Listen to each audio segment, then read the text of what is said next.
አላህን ይዛ አታፍርም በአላህ ተመክተ በአላህ ላይ እምነትን አድርገ አትወድቅም ሁሌም አላህን ልብ ውስጥ አስገባ በአላህ ተመካ በስልጣንህም በዘርህም በገንዘብህም እንዳትመካ ومن يتوكل على الله فهو حسبه ነው ይሄን አሳዩ ነብዩ ሰኞ ቀን ያዟት ሰኞ ቀን ረቢዓ አልአወል አንድ ላይ ሰኞ ቀን ከጋሩ ሰውር ወጡ ጋሩ ሰውር የሚባል ዋሻ ከሐረም ከመካ 4 ኪሎ ሜትር የሚርቅ ነው ለሶስት ቀናት የተደበቁበት ከዛ ወጡ መንገድ ጀመሩ ረሱል አለይሂ ሰላቱ ወሰለም በሚወጡበት ሰዓት ላይ በጣም አዘኑ ሀገራቸውን ይወዳሉ መካ የተወደደች ናት አንደኛው ሰሃባ ሲናገር አብዱላህ ኢብኑ አዲይ ሲናገር رأيت رسول الله صلى الله عليه وسلم واقفا يا الله ملكتኛ ቆመው ተመለከትኳቸው والله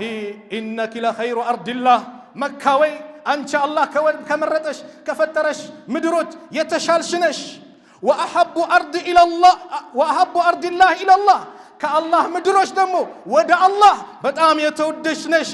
ولولا اني اخرجت منك እኔ ካንቺ ባስወጡኝ ባስገድዱኝ ባባሩኝ ما خرجت አልወጣም ነበር አሉ የመካ ፍቅር የሀገር ፍቅር ነብዩ ሰለላሁ ዐለይሂ ወሰለም መካን ያዘኑ ተለዩ መንገድ ጀመሩ ሄዱ ሱራቃ ደረሰባቸው 100 ግመል ተብሏል ስደት የሚወጡበት ቀን ነው ብያለሁ 100 ግመል ተብሏል ሱራቃ ደረሰ ነብዩ ቁርአን ይቀራሉ ይላል አቡበከር ሲናገሩ አቡበከር አንዴ በቀኝ ያሉ